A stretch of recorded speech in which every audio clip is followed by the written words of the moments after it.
আসসালামু আলাইকুম। দেখতে পাচ্ছেন আলো আছে বাট গ্রাফিক্স নাই। মানে স্ক্রিনে কোনো প্রকার লেখা নাই। ভিতরে কিন্তু আলো রয়েছে। উপরে একটা নীল, নীল আলোক রশ্মির মতো দেখা যায়। তো ডিসপ্লে চলতেছে দেখা যায় হঠাৎ করে ডিসপ্লে কালো হয়ে গেছে। অন্ধকারে নিলে একটা নীল, নীল আলোর মতো দেখা যায়। ভিতরে আর কোনো প্রকার লেখাজোখা কিছুই আসে না। তো এইরকম একটা সমস্যা নিয়ে এক ভাই আসছে। হালকা একটু ঘাম লাগছে। ঘাম লাগার পর হঠাৎ করে ডিসপ্লে কালো হয়ে গেছে। আর কিছু আসে না। তো দেখতে পাচ্ছেন এখানে একটু পোড়া, পোড়া মনে হচ্ছে। মানে এখানে যেকোনো ১টা ২টা লাইন মিসিং থাকতে পারে। তো এই ধরনের লাইন মিসিং হলে, এই ধরনের লিকুইড ড্যামেজ হয়ে লাইন যদি মিসিং হয়ে যায় কীভাবে রিপেয়ার করবেন, ভিডিওটার সাথে অলে রেখে দিতে পারেন আর সম্পূর্ণ ভিডিওটা দেখে শিখে রাখতে পারেন। ভবিষ্যতে অসংখ্য ডিসপ্লে রিপেয়ার করে নিতে পারবেন ইনশাল্লাহ। তো প্রথমে আমি যে কাজটা করলাম, এই যে লাইনগুলো মিসিং হয়েছে এই লাইনগুলো আমি খুব সূক্ষ্মভাবে সার্জিক্যাল ব্লেড দিয়ে ঘষে নিলাম। এরপরে ISM 5 দিয়ে আমি একটু সোল্ডারিং করে নিলাম।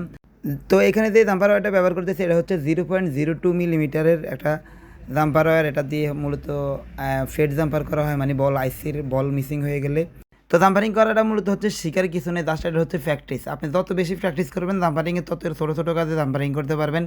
এটা এতই ছোটো জায়গায় জাম্পার ছিল, এমন একটা সূক্ষ্ম জায়গায় জাম্পার ছিল যা আপনি প্র্যাকটিক্যালি না করলে কল্পনাও করতে পারবেন না। তো এই ধরনের জাম্পারিং করাটা একেবারে ইজি হয়ে যাবে যদি আপনি বেশি বেশি প্র্যাকটিস। তো দেখতে পাচ্ছেন আলহামদুলিল্লাহ আমার ডিসপ্লেতে গ্রাফিক্স এসে পড়ছে। তো ভিডিওটি ভালো লাগলে অবশ্যই শেয়ার করে দিবেন। প্রতিনিয়ত এই ধরনের ভিডিও আমি আমার ফেসে দিয়ে থাকি, আমি আমার ইউটিউব চ্যানেলে দিয়ে থাকি। অবশ্যই আমার ইউটিউব চ্যানেলটি সাবস্ক্রাইব করে দেবেন।